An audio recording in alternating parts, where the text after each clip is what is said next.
Hi everyone, it's Steph from stephtutoring.co.uk.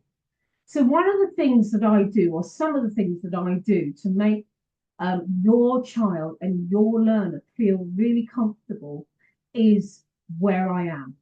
I'm in my learning studio and this is the hub of where I work.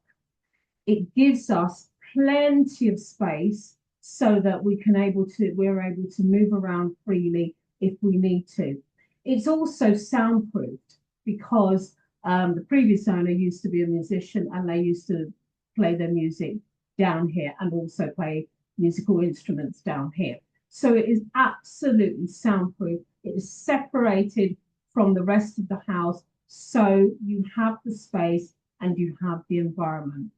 Another thing that I try to do to make a student feel comfortable is I will try and use things that implement conversation or invoke conversation. And one of those things that I use are these.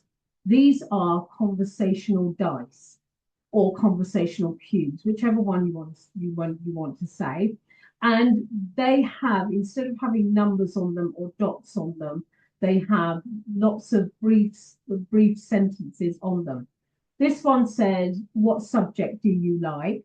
And this one says, name one thing you like about yourself. A lot of students that come to me sometimes feel unconfident in their abilities. So some questions that are on these conversational cues are really, really handy to invoke conversation and also to get a student to feel a bit more comfortable. Now, another thing that I use is one of these.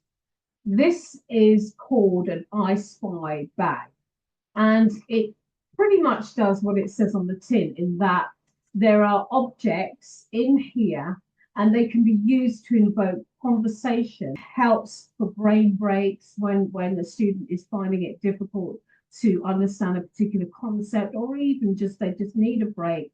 I'll give them this and then they can actually see what they can spot in here. So for example, in here, there's loads and loads of things in here. I can see in here a frog, and I can also see in here a hairbrush.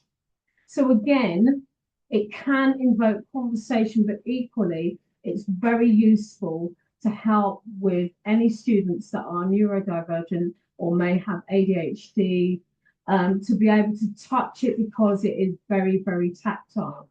Now, another way that I try and invoke conversation, especially when we're dealing with creative writing skills, is I may talk to them about themselves and they may ask me questions about myself as well. And another way that I can do that is through showing them bits and pieces of my past. And I've got a picture here of myself, which was taken a while ago when I was an actor and I created my own theatre company. This is where I was playing a character called Brainy Cat, and basically we went touring all over, including the Glastonbury Festival, the Edinburgh Festival, and all over. So it can help if I talk to them about my past, and it can also help them to talk about their past or what they have done. We also have objects, or I also have objects that I use. And one thing that this is very, very useful for is to evoke conversation about figurative language. So here is my character, and this is Angry Bird, as most of you may know. And I may actually ask them a question about Angry Bird and maybe say something like, why is Angry Bird feeling angry? And they may be able to give me a reason why Angry Bird is feeling angry. We can also use it to demonstrate figurative language, and I may have a question. So my question here says, the angry bird jumped, and I may say to them, can you finish that sentence using a simile? So they may say, the angry bird jumped as high as a kite. and that would demonstrate their knowledge in simile. So that's a few things that I use. And the most important thing is about your child coming to me and feeling comfortable in my environment.